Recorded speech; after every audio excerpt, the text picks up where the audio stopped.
Σεβασμιότατε Μητροπολίτα Νικοπόλεως Τεπρεβέζης, Κύριε Χρυσόστομε. Σεβαστοί πατέρες, αγαπητοί εν Χριστώ αδελφοί, χαίρετε εν Κυρίω πάντοτε. Τρίτη Κυριακή των Ιστιών σήμερα, και καθώς βρισκόμαστε στη μέση της Μεγάλης Τεσσαρακοστής, η Εκκλησία μας προβάλλει τον Τίμιον Σταυρόν για να ενισχυθούμε στον πνευματικό αγώνα της περίοδου αυτής, του καιρού του ευπροδέκτου, της μετανοίας, θα λέγαμε καλύτερα. Με τη χάρη του Θεού, η ανηφορική και κοπιαστική πορεία της Μεγάλης Τεσσαρακοστής προς τη συνάντησή μας με τον Αναστημένο Χριστό έφτασε ήδη στο μέσον της. Ξεκινήσαμε την ψυχοσωτήριο περίοδο του τριωδίου με τη μετάνοια, αφού αισθανθήκαμε βαθιά υπαρξιακά μέσα μας, όπως ο άσωτος της παραβολής, την ανάγκη επιστροφής από την αποξένωσή μας από την πηγή της ζωής, τον Θεό, Κυριακή του Ασώτου. Συνεχίσαμε την πορεία μας προς τον Αναστημένο Χριστό μέσα από τη συνάντησή μας με τον συνάνθρωπο, τον ελάχιστο αδελφό μας, Κυριακή της Τυρινής. Αρνηθήκαμε στη συνέχεια ουσιαστικά τον ίδιο μας τον εαυτό μέσα από την τεσσαρακονθήμερη νηστεία των τροφών και των παθών. Μαθαίνοντας να λέμε όχι στην επιθυμία μας για τροφή, μάθαμε να λέμε όχι στο δικό μας θέλημα, που πολύ συχνά είναι αυτοκαταστροφικό, και να λέμε ναι στο θέλημα του Θεού, που είναι πάντα σωτήριο. Μέσα από τη θεολογία και τους αγώνες της Εκκλησίας μας σπουδάσαμε την ορθή πίστη στο πρόσωπο του Χριστού που αναζητούμε, Κυριακή της Ορθοδοξίας. Ο απρόσιτος στην ουσία του Τριαδικός Θεός γίνεται προσιτός με την άκθιστη χάρη Του και τις θείες ενεργείες Του. Έτσι ο άνθρωπος μπορεί πραγματικά να συναντηθεί και να ενωθεί με τον Θεό.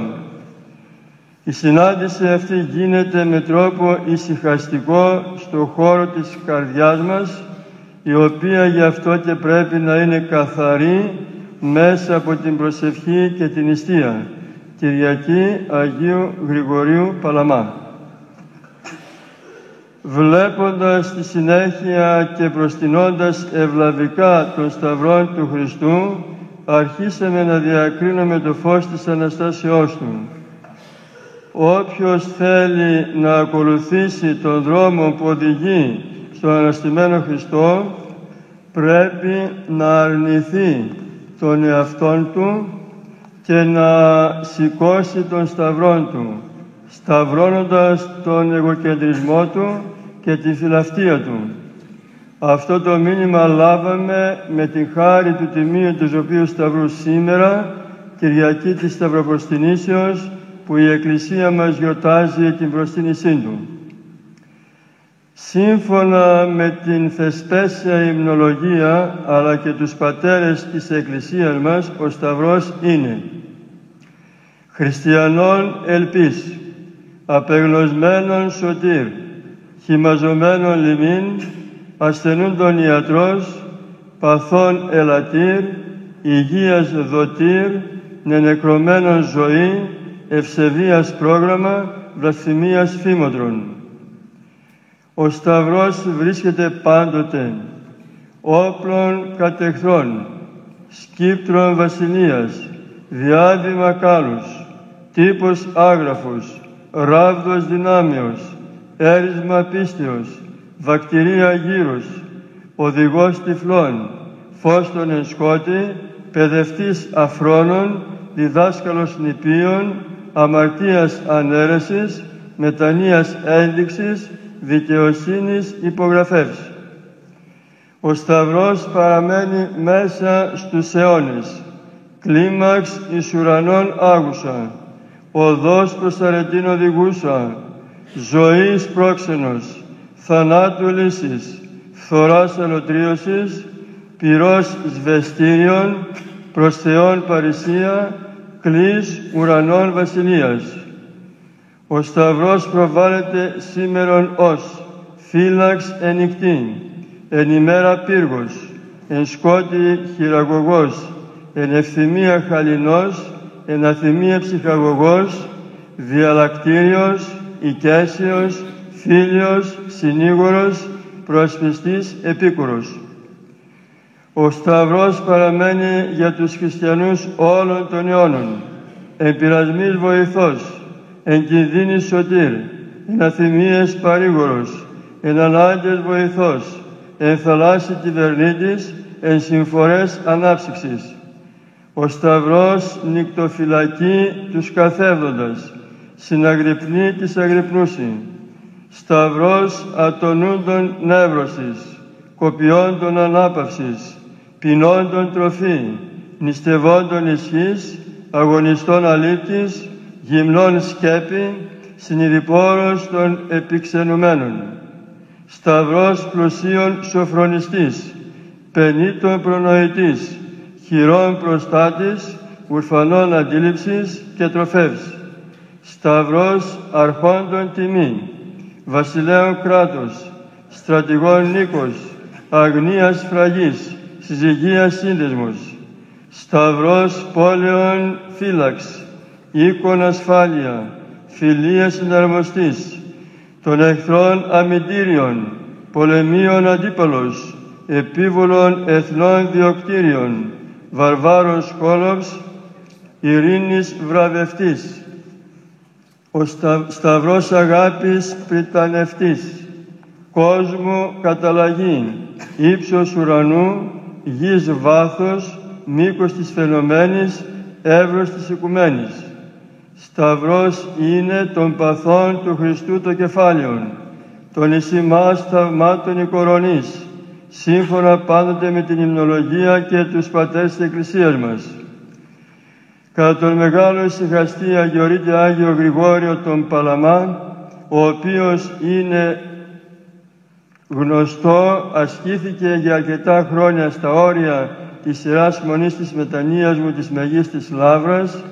Κατά τον Άγιο Γρηγόριο λοιπόν, όχι μόνον ο λόγος περί Σταυρού και το μυστήριο, αλλά και το σχήμα του είναι θείο και προσκυνητό, διότι είναι σφραγίδα σεβάσμια, αγιαστική και τελειωτική, όλων των θαυμασίων και ανεκφράστων αγαθών, τα οποία προέρχονται από τον Θεό.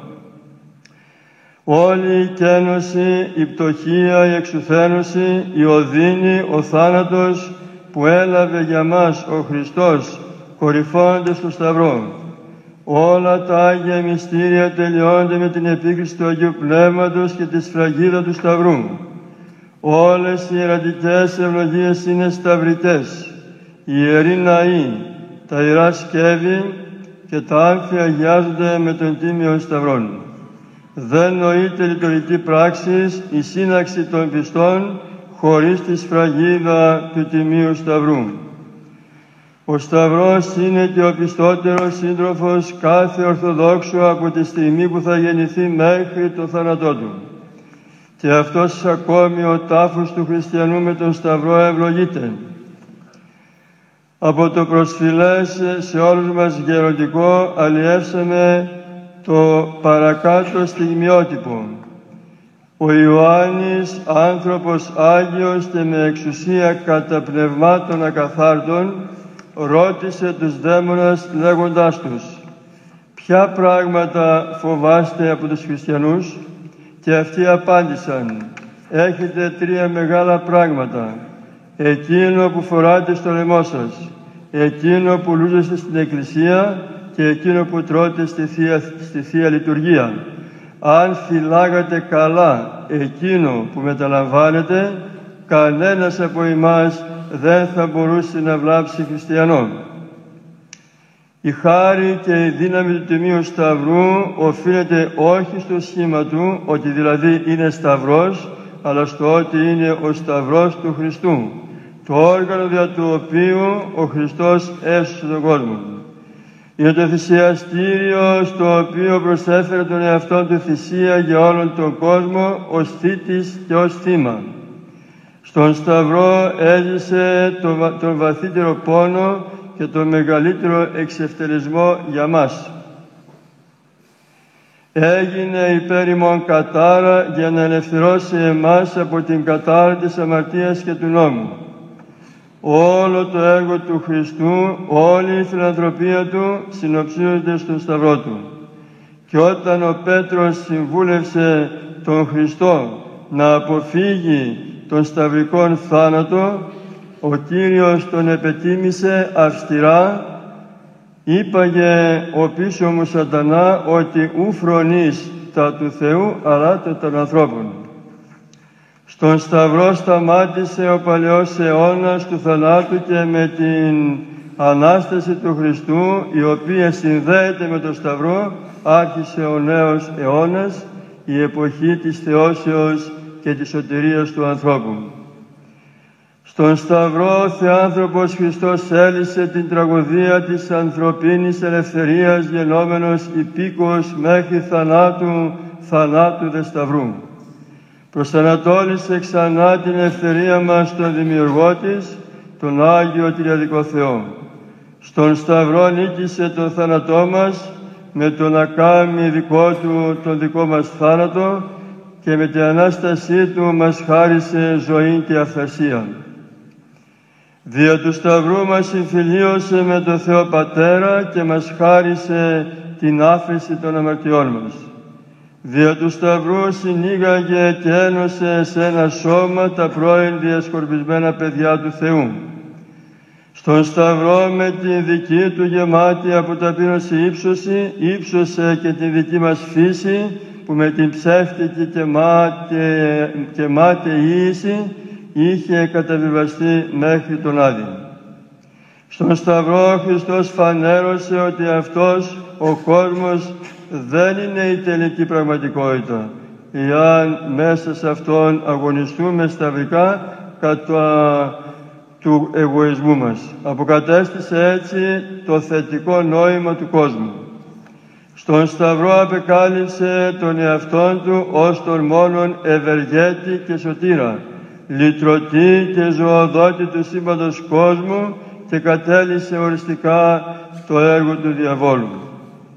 Όμως, όπως δεν νοείται αληθινός Χριστός χωρίς Σταυρό, έτσι δεν νοείται αληθινός χριστιανός χωρίς Σταυρό, δηλαδή χωρίς συμμετοχή στον Σταυρό του Χριστού. Ώστις ου βαστάζει τον Σταυρόν εαυτού και έρχεται ο πίσω μου, ου δύναται είναι μου μαθητής, διδάσκει το ψευδές στόμα του Κυρίου. Οι χριστιανοί δεν έχουμε άλλον τρόπο να ζήσουμε παρά μόνον τον τρόπο του Σταυρού του Χριστού, συμμεριζόμενοι δηλαδή κάθε στιγμή της ζωής μας την ταπείνωση του Χριστού, την θυσία αυτού, την νίκη κατά των παθών και του εγωισμού μας. Σήμερα κατακλείζουμε τους Ιερούς Ναούς προκειμένου να προσκυνήσουμε τον Τίμιον Σταυρόν και να αντλήσουμε δύναμη και χάρη ουράνια από Αυτόν. Πώς μπορεί όμως ο καθένας από εμάς να βιώσει την προσωπική του ζωή το μυστήριο του Σταυρού? Τι σημαίνει για μας ο Λόγος του Θεού ή της θέλει ο πίσω μου ελθύν απαρνησάς το εαυτόν και αρά το Σταύρο αυτού και ακολουθεί το μην? Με αυτά τα ερωτήματα θα διαλεχθούμε συν Θεό στη συνέχεια κατά την ταπεινή μας αυτή ομιλία.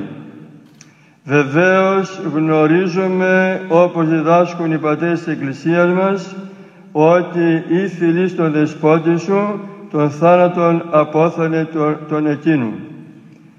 Όμως, αγαπητοί μου, πώς θα πεθάνουμε κι εμείς τον θάνατο του Κυρίου? Καταρχάς, ποιος δεν αισθάνεται βαθύτατα ότι σηκώνω το Σταυρό μου? Σημαίνει ότι εγκαταλείπω τη ζωή της αμαρτίας και ακολουθώ τον Κύριο κατά την ευδοκία και το θέλημα Αυτού. σημαίνει ότι ο Κύριος είναι ο κυβερνήτης της ζωής μου, καθώς και ο Λόγος που αποτελεί την απόλυτη τροφή της ψυχής μου, τον κανόνα της ζωής μου και τον λόγο της υπαρξεώς μου. Σταυρός είναι το ανενέργητο του ανθρώπου προς παν το απαρέσχον το Θεό, όπως γράφει ένας πατέρας της Εκκλησίας μας. Βεβαίως δεν είναι μόνο τα εκούσια αυτά κατορθώματα της εσταυρωμένης ζωής. Δεν είναι μόνο όσα συνειδητά κάθε ημέρα πραγματοποιούμε. Δεν είναι μόνο το κατόρθωμα της αλλοιώσεώς μας, της καινούργιας μας ζωής στην πνευματική μας πορεία.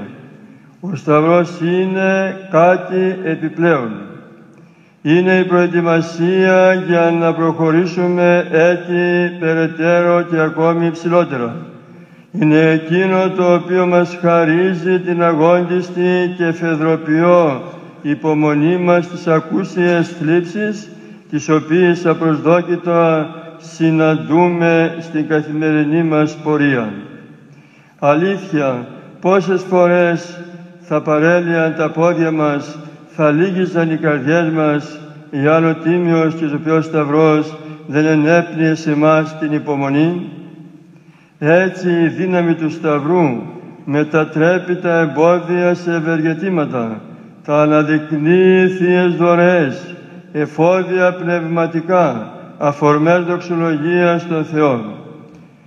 Εμείς βεβαίως ως άνθρωποι δεν φοβόμαστε τίποτε περισσότερο όσο τις θλίψεις και τις δυσχέρειες, και ειδικότερα την τελευταία αυτή περίοδο, κατά την οποία η φιλτάτη πατρίδα μας βιώνει σε όλες τις διαστάσεις την οικονομική κρίση, που είναι όμως πρώτα απ' όλα αποτέλεσμα της πνευματικής κρίσεως που βιώνει από δεκαετίες ο λαός μας.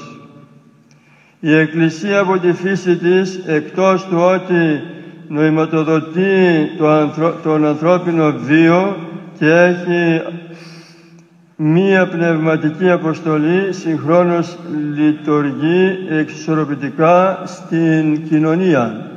Έτσι, η τρέχουσα κοινωνική και οικονομική κρίση πρέπει να αντιμετωπιστεί με κρίση, δηλαδή με διάκριση, περίσκεψη, σύνεση και την πρέπουσα αποφασιστικότητα. Ένα κλίμα εμπιστοσύνης στο θέλημα του Θεού, ο οποίος παραχωρεί την δοκιμασία αυτή, αλλά και κλίμα αλληλεγγύης μεταξύ των ανθρώπων, θα πρέπει να είναι το κλίμα που θα πρέπει να επικρατήσει μεταξύ των μελών της Εκκλησίας και γενικότερα μεταξύ όλων των ανθρώπων. Μέσα από την προοπτική αυτή, το καθημερινό βίωμα των δυσχεριών και των απογοητεύσεων και της ελλείψεως προοπτικής, το οποίο μπροστά στα πόδια μας συνεχώς κατρακυλά, ο πάνσοφος Θεός και οικονόμους σωτηρίας μας το κάνει μεταγωγικών στους ουρανούς. Μας δίνει τη δυνατότητα, αν όχι να ξεπεράσουμε τα εμπόδια, τουλάχιστον να υπομένουμε αυτά, για να μην χάσουμε από μπροστά μας το όραμα της Βασιλείας των Ουρανών. Όλα τα εμπόδια λαμβάνουν μια άλλη διάσταση υπό το πρίσμα του Τιμίου Σταυρού. Μας διδάσκει ο Άγιος Αθανάσιος Αλεξανδρίας ο Μέγας, ο έχων ανάπαυσιν εν το κόσμο τούτο, την αιώνιον ανάπαυσιν μη ελπιζέτο λαβήν. Αλλά εκείνον εστί αιώνιος ανάπαυσης, τον ενθλίψει πολύ και στεναχωρία διατρεξάντων των βίων τούτων. Τι σημαίνει λοιπόν να ακολουθώ τον εσταυρωμένο Χριστό βαστάζοντας τον δικό μου σταυρό? Πρώτον, σημαίνει ότι σταυρώνω τον παλιόν άνθρωπο, τα πάθη μου δηλαδή, και ότι με χωρίζει από την κοινωνία με το Θεό. Απαρνούμε τον παλαιό άνθρωπο και αγωνίζομαι να ξεριζώσω από μέσα μου τα αμαρτωλά και εγωιστικά πάθη, τον εγωκεντρισμό και φιλαυτία. Μορφές της φιλαυτίας είναι η ολιγοπιστία, η απιστία, η αδιαφορία, για τον συνάνθρωπο και το ακόμη χειρότερο η εκμετάλλευσή του. Είναι ακόμη η φιλιδονία και η σαρκολατρία, η απληστία και η φιλαργυρία, η μνησικακία και η συκοφαντία και κάθε ενέργεια με την οποία πληγώνουμε και στενοχωρούμε τους συνανθρώπους μας. Είναι η φιλοδοξία και η ματιοδοξία. Δεύτερον, σημαίνει ότι υπομένω τις ακούσιες δοκιμασίες της ζωής καρτερικά και ευχαριστιακά. Οι οδυνηρές και ανίατες ασθένειες, ο θάνατος προσφυλών μας προσώπων, η αδικία, η αχαριστία και η περιφρόνηση, η πτωχία και άλλες δοκιμασίες αποτελούν ευκαιρίες που αν τις χρησιμοποιήσουμε σωστά μας συσταυρώνουν και συνεγείρουν με τον Χριστό. Αν αγανακτήσουμε και περάσουμε τα όρια, ζημιωνόμαστε πνευματικά. Αν τις δεχθούμε παθητικά, γιατί δεν μπορούμε να κάνουμε διαφορετικά, πάλι δεν ωφελούμεθα. Αν όμως τις δεχτούμε ως επίσκεψη του Θεού και ως ευκαιρίες για την πνευματική μας τελείωση, μας ανεβάζει στο ύψος των Αγίων Μαρτύρων. Ένας μακαριστός Αγιορείτης Γέροντας είπε χαρακτηριστικά το εξής: «Ένα δόξεσαι ο Θεός την ώρα που πονάμε έχει μεγαλύτερη αξία από 1000 Κύριε Ιησού Χριστέ», που τα λέμε όταν δεν πονάμε. Τρίτον, σημαίνει ότι αναλαμβάνω εκουσίους πόνους, στερήσεις, αγώνες για την αγάπη μου προς τον Θεό. Ο ίδιος άλλωστε ο Κύριος μας εδίδαξε ότι στενή η πύλη και τεθλιμμένη η οδός του Ευαγγελίου. Με την νηστεία, την αγρυπνία, την ευλογημένη ορθόδοξη άσκηση πολιτεύεται ο χριστιανός, για να ζει ως εικόνα του Θεού, για να μην χρησιμοποιεί τον κόσμο καταναλωτικά, αλλά ευχαριστηριακά. Ο Σταυρός του Χριστού ζυγός δικαιοσύνης ευρέθη σύμφωνα με το τροπάριο της 9ης ώρας. Σήμερα, κατά τη μεγάλη ημέρα της προσκυνήσεως του Τιμίου Σταυρού, τα βλέμματα όλων μας ας κατευθυνθούν νοερώς προς τον Γολγοθά. Εκεί βλέπουμε στημένος 3 σταυρούς. Στο μέσο βρίσκεται ο Τίμιος Σταυρός του Χριστού, ενώ δεξιά και αριστερά υπάρχουν άλλοι 2 σταυροί, επάνω στους οποίους βρίσκονται 2 ληστές. Ο ένας εσταυρωμένος ληστής σώζεται όχι για τα καλά του έργα, αλλά γιατί ομολόγησε τον Χριστό ζητώντας από Αυτόν το γνωστό «Μνήσθητι μου εν τη βασιλεία σου». Ο άλλος ληστής καταδικάζεται όχι για τα εγκληματικά του έργα, αλλά γιατί αρνείται ουσιαστικά των σταυρών του Χριστού. Ένας Γολγοθάς είναι, αγαπητοί μου εν Χριστώ αδελφοί, η γη μας. Στο μέσο βρίσκεται ο εσταυρωμένος και Αναστάς Κύριος. Στο πρόσωπο δε των ληστών υπάρχει όλη η ανθρωπότητα. Όλοι οι άνθρωποι βρισκόμαστε γύρω από τον Χριστό επάνω στο σταυρό μας, στον σταυρό των δοκιμασιών και του πόνου μας. Εκείνο όμως που διακρίνει τους ανθρώπους δεν είναι η αμαρτωλότητα και η καθαρότητα, αλλά η σχέση με τον Χριστό και τον σταυρό του Χριστού. Με τον τρόπο αυτό ο σταυρός του Κυρίου γίνεται ζυγός δικαιοσύνης, όπως θαυμάσια ψάλλει η Εκκλησία μας. Ο σταυρός του Κυρίου, ο οποίος υψώνεται στον βίο της Εκκλησίας, υπενθυμίζει εδώ και 2.000 χρόνια σε όλον τον κόσμο και σε εμάς ότι μόνον όταν επιλέξουμε τον Σταυρόν ως τρόπο της ζωής μας, ως πολίτευμα του πνευματικού μας βίου, τότε θα έχουμε και την Ανάσταση.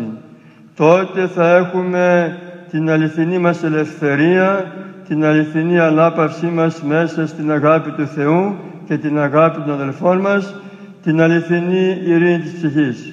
Σηκώνουμε λοιπόν το σταυρό μας και εργαζόμαστε με επίγνωση και πιστότητα για την είσοδο της Βασιλείας του Θεού στον κόσμο.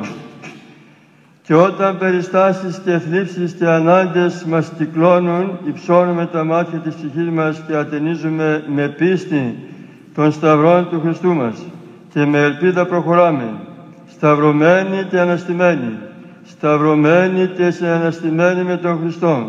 Αυτή είναι η αδυναμία της Εκκλησίας, να ζει τον Σταυρό και να προσφέρει την Ανάσταση.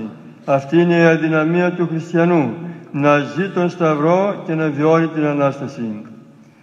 Το ήθος της Ορθοδοξίας είναι σταυρώσιμο, γιατί Ορθοδοξία ανάμεσα σε άλλα σημαίνει θυσία, αυταπάρνηση, αυτοτένωση, συναλληλία, αλλήλων τα βάρη βαστάζεται, στεναγμός ανεκλάλητος, χαρμολύπη, αυτομεμψία, ταπείνωση, δια Χριστόν μορία, του κόσμου αποταγή, μετάνοια αγόντιστη, συμμαρτυρία και μαρτύριο Χριστού. Σημαίνει ταπείνωση, μοίηση στον πόνο, συσταύρωση με την οδύνη του άλλου προσώπου, συντάφτιση νοερή και πραγματική με τον θλιβόμενο, τον πενθούντα, τον υστερούμενο, στύψιμο πάνω από τις πληγές, γονικλησία καρδίας εν το ταμείο ημών. Ορθοδοξία σημαίνει να μην ζεις εσύ πλέον, αλλά να ζει εν σύ Χριστός. Σημαίνει εκούσια στέρηση κάθε ανακουφίσεως, να ανιχνεύεις τον πόνο στην χαρά και στην χαρά να μην λησμονείς τη θλίψη. Να μην βρίσκεις ησυχία για την δυσχέρεια και την αδικία του κόσμου και συνάμα να παραμένεις χαρούμενα νυφάλιος όταν διώτεσαι, μαρτυρείς, συκοφαντήσαι και βάλεσαι πανταχώθεν από την ασφυστική και αλγινή κακία του κόσμου ή να ασθενείς και τότε ακριβώς να χαίρεσαι. Αυτό είναι το σταυρώσιμο ήθος της Ορθοδοξίας. Από την άλλη όμως πλευρά υπάρχει και το αναστάσιμο ήθος. Μυστήριο, ευχαριστία, δοξολογία, βάπτισμα, εορτή, ζωή, χαρά, πίστη και ελπίδα.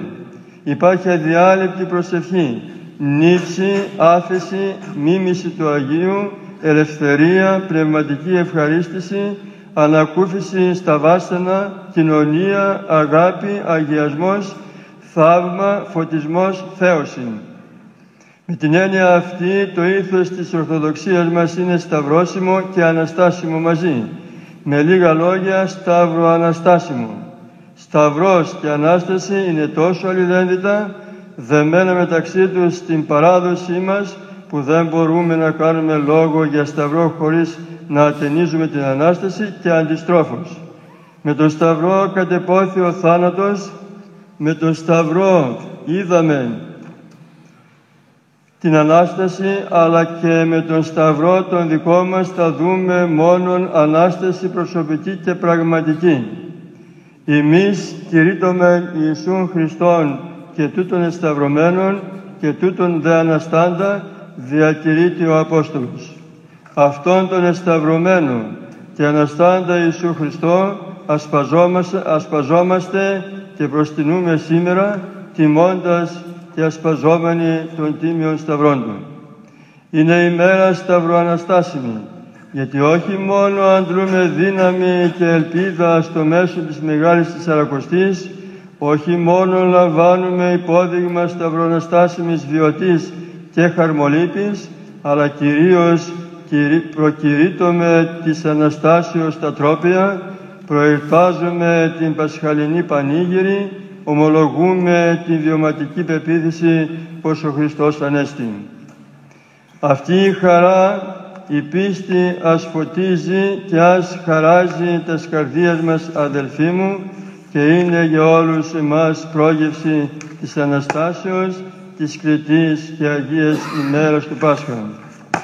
Σεβασμιότατε Μητροπολίτα, Κύριε Χρυσόστομε, σεβαστοί πατέρες, αγαπητοί εν Χριστώ αδελφοί, ολοκληρώνοντας την απόψινή μας ταπεινή ομιλία, καταθέτουμε στην σεβασμιότητά σας και την αγάπη σας τις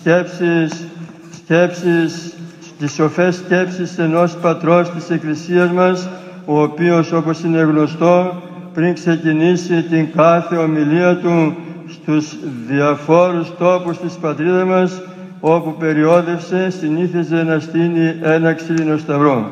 Και ασφαλώς αναφέρομαι στον Άγιο Κοσμά τον Αιτωλό, αλλά και Αγιορείτη. Μας διδάσκει λοιπόν ο Άγιος Κοσμάς με τον πολύ γλαφυρό και ολοζώντανο του λόγου. Ο Πανάγαθος Θεός των Σταυρών μας εχάρισεν, με τον Σταυρό να ευλογούμε και τα άχραντα μυστήρια, με τον Σταυρό να ανοίγουμε και τον Παράδεισον, με τον Σταυρό να κατακαίουμε και τους δαίμονας. Πρώτα όμως και εμείς να έχουμε το χέρι μας καθαρό από αμαρτίες και αμόλυντο. Και τότε ως αν κάνουμε τον Σταυρόν κατακαίεται ο διάβολος και φεύγει. Οι δε και είμεθα μεμολυσμένοι με αμαρτίες, δεν πιάνεται ο Σταυρός όπου κάνουμε. Όθεν αδελφοί μου, ή τρώμε, ή τρώτε, ή πίνετε κρασί ή νερό, ή περιπατείτε, ή δουλεύετε, να μην σας λείπει αυτός ο λόγος από το στόμα σας και ο Σταυρός από το χέρι σας. Και αν μπορείτε το ημερονύκτιο να κάνετε και 50 και 100 κομποσύνια, καλόν και Άγιον είναι έργον. Και να προσεύχεστε πάντοτε την αυγή και το βράδυ και μάλιστα το μεσονύκτιον όλο όπου είναι ησυχία. Ακούσατε, χριστιανοί μου, πως πρέπει να γίνεται ο Σταυρός και τι σημαίνει. Μας λέγει το Άγιον Ευαγγέλιο πως η Αγία Τριάς ο Θεός δοξάζεται εις των ουρανών περισσότερο από τους αγγέλους. Τι πρέπει να κάνεις κι εσύ? Σμίγεις τα 3 σου δάκτυλα με το δεξιόν σου χέρι, σου και μείνει μπορώντας να ανεβήσεις των ουρανών να προστινήσεις, βάνεις το χέρι σου στο κεφάλι σου, γιατί το κεφάλι σου είναι στρογγυλό και φανερώνει τον ουρανό, και λέγεις με το στόμα. Καθώς εσείς οι άγγελοι δοξάζετε την Αγία Τριάδα εις των ουρανών, έτσι και εγώ ως δούλος ανάξιος δοξάζω και προστινώ την Αγία Τριάδα. Και καθώς αυτά είναι 3, είναι ξεχωριστά, είναι και μαζί. Έτσι είναι και η Αγία Τριάς ο Θεός, 3 πρόσωπα και ένας μόνος Θεός. Κατεβάζεις το χέρι σου από το κεφάλι και το βάνεις στην κοιλία σου και λέγεις: «Σε προσκυνώ και σε λατρεύω, Κύριέ μου, ότι κατεδέχθης και σαρκώθης στην κοιλία της Θεοτόκου δια τις αμαρτίες μας». Το βάζεις πάλι στο δεξιό σου ώμο και λέγεις: «Σε παρακαλώ να με συγχωρήσεις και να με βάλεις στα δεξιά σου με τους δικαίους». Βάνοντας και πάλι στον αριστερό ώμο λέγεις: «Σε παρακαλώ, Κύριέ μου, μη με βάλεις στα αριστερά με τους αμαρτωλούς». Έπειτα, κύπτοντας κάτω στην γην, σε δοξάζω, Θεέ μου, σε προστινώ και σε λατρεύω, ότι καθώς ευάλθεις εις τον τάφον, έτσι να βαλθώ κι εγώ.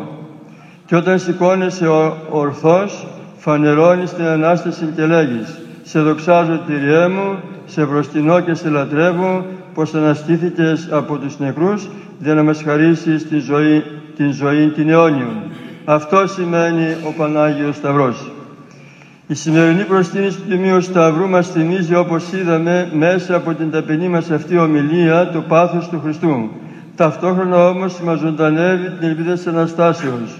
Γιατί όπως ο Χριστός, έτσι και εμείς, από την θλίψη του Σταυρού και του πάθους, όπως από τον πόνο και τον θάνατο, φτάνουμε στη χαρά της Αναστάσεως, προς την οποία και πορευόμαστε με κουράγιο και δύναμη. Στην πορεία προς την συνάντησή μας με τον Αναστημένο Χριστό, τον Θεό μας, στον οποίο πρέπει κάθε δόξα, τιμή και προστίνηση στους αιώνες των αιώνων. Πριν αναχωρήσω από τον περικαλύτου των λαών και αυτό το βήμα, το φιλόξενο, θα ήθελα με την ευλογία του Σεβασμιωτάτου για να καταθέσω τις ανωτέρως σκέψεις στην αγάπη σας ως σκέψεις ενός Αγιορείτου που ασκείται ταπεινός επί δεκαετίες στον Αγιώνυμο Άθο και ο οποίος με τη χάρη του Θεού και την ευδοκία του Οσίου Αθανασίου του Αθωνήτου ποιμένου την λαύραν που αυτός ίδρυσε 1000 και τόσα χρόνια πριν. Στο σημείο αυτό θα ήθελα να εκφράσω εκ μέσης της καρδίας τις θερμότερες ευχαριστίες εις τον πεφυλημένον Άγιον Μητροπολίτην της Ιεράς Μητροπολιός σας, Κύριον Χρυσόστομον, με το οποίο την τιμητική πρόσκληση μου δόθηκε η δυνατότητα να βρεθούμε όλοι μαζί στο θαυμάσιο αυτό χώρο, θα εύχομαι και θα προσεύχομαι σεβασμιότατε, όπως ο δοτήρ πάντων των αγαθών, ευλογεί πλουσίως το ημέτερον έργων, υπαγαθώ της ευλογημένης τίμνης σου, και να συνεχίσει να παράσχει στην ημετέρα σεβασμιότητα την εξύψουζε δύναμη προς συνέχιση του Θεοφιλούς έργου σου. Ευχαριστίες στους σεβαστούς πατέρες και στους εν Χριστώ λαϊκούς αδελφούς, οι οποίοι παρακολούθησαν με τα προσοχή στην ταπεινή αυτήν ομιλία μου. Ταπεινώς δε εκφράζω τόσο την προσωπική μου ευαρέστεια, όσο και εκείνη των πατέρων της ημετέρας Ιεράς Μονής Μεγής της Λαύρας, και σας κομίζω μετά των πλέον φιλαδέλφων αισθημάτων την ευλογία της Κυρίας Θεοτόκου Κουκουζελίσιστε και οικονομήσεις και του Οσίου και Θεοφόρου Πατρός ημών Αθανασίου του Αθωνίτου, ώστε τες αυτών Αγίες Πρεσβείες ελκύσουμε το έλεος του Θεού και τύχουμε της σωτηρίας μας εν Κυρίω το Θεό ημών, εις τον οποίο πρέπει δόξα, τιμή και προσκύνησης εις τους αιώνας των αιώνων. Αμήν.